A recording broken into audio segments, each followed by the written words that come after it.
আজকে সকালে ঘুম থেকে উঠতে একটু লেট হয়ে গেছে। তা আমার হাজব্যান্ড পরোটা সবজি বাইরে থেকে কিনে নিয়ে এসেছে। আমি চাটা বানিয়ে নিলাম। তো আমরা সবাই নাস্তা করতে বসলাম।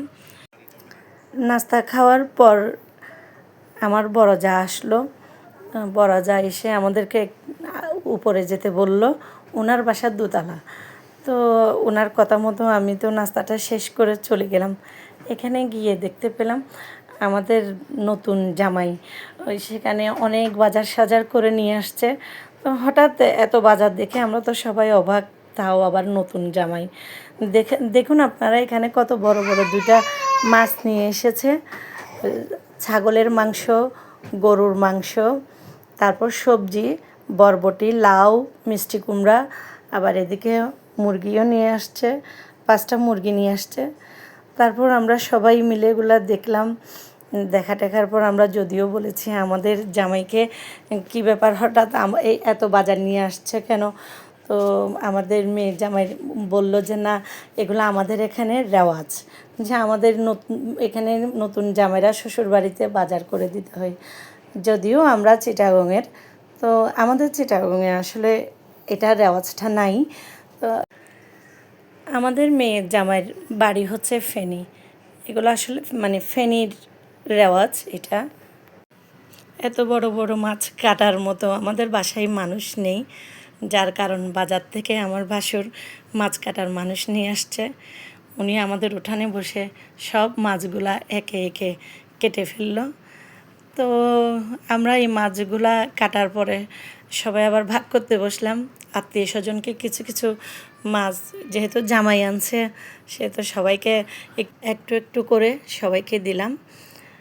এখানে আসলে উনি মাছ কাটতেছিল অনেক বড় বড় 4টা মাছ। আমার ভাসুরের বড় মেয়ের জামাইও গায়ে হলুদের বাজার নিয়ে আসছিল। সেখানেও একটা কোরাল, একটা রুই মাছ ছিল। নতুন জামাইও একটা কোরাল, একটা রুই মাছ নিয়ে আসছে। উনি 4টা মাছ কাটতেছে, তাই অনেকক্ষণ সময় লাগতেছে। যাই হোক, মেয়ের বিয়েতে অনেক আনন্দ ফুর্তি করলাম। তবে দিন শেষে মেয়ের জন্য অনেক খারাপ লাগতেছে। একটা সময় মনে হয় এত কষ্ট করে মেয়েগুলাকে বড় করেছি, শুধুমাত্র মনে হয় পরের ঘরে তুলে দেওয়ার জন্যই। আরও বেশি কষ্ট লাগতেছে। আমার মেয়েটা কানাডায় চলে যাবে কিছুদিন পর। যাই হোক, মনে কষ্ট রেখে আর কী হবে, বিয়ে তো দিয়েই দিলাম। তো আপনাদেরকে এখন দেখাচ্ছি আমার বেআইন আমাদের জন্য একটা গিফট পাঠিয়েছে জামাই দিয়ে। দেখেন, আমার হাজব্যান্ডের জন্য শার্ট দিয়েছে আর আমার জন্য শাড়ি দিয়েছে। অনেক সুন্দর হয়েছে, তো আমারও খুব পছন্দ হয়েছে। আমার বেআইন কিন্তু আবার এখানে লিখে দিয়েছে বড় চাচা, বড় চাচি। হ্যাঁ, এটা আমি এখন আনবক্সিং করতেছি, আপনারা দেখেন। আমার সাথে সাথে আমার নাতিও কিন্তু এটা আনবক্সিং করতেছে। আপনারা কি দেখতে পাচ্ছেন আমার নাতির হাতটা? এভাবে শুধু গিফটটা বেআইন আমার জন্য পাঠায়নি, আমাদের ফ্যামিলি সবার জন্য, আমার ছোট যা, বড় যার ফ্যামিলি সবাই, ছোট যার ফ্যামিলি সবাই, এবং আমাদের ফ্যামিলি, তো সবার জন্যই পাঠিয়েছে। খুব সুন্দর সুন্দর গিফট, জামা কাপড়, শাড়ি আর শার্টগুলো আসলে আমাদের সবারই খুব পছন্দ হয়েছে।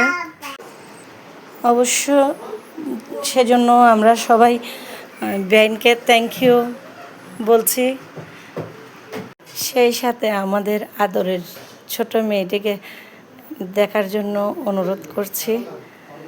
যাই হোক, আপনাদের সবার যদি আমার ভিডিওটা ভালো লেগে থাকে, লাইক কমেন্ট করবেন, আবার নতুন ভিডিও পাওয়ার জন্য পাশে থাকবেন। এটি আমার নতুন চ্যানেল, আপনাদের সহযোগিতা আমার কাম্য। আসসালামু আলাইকুম।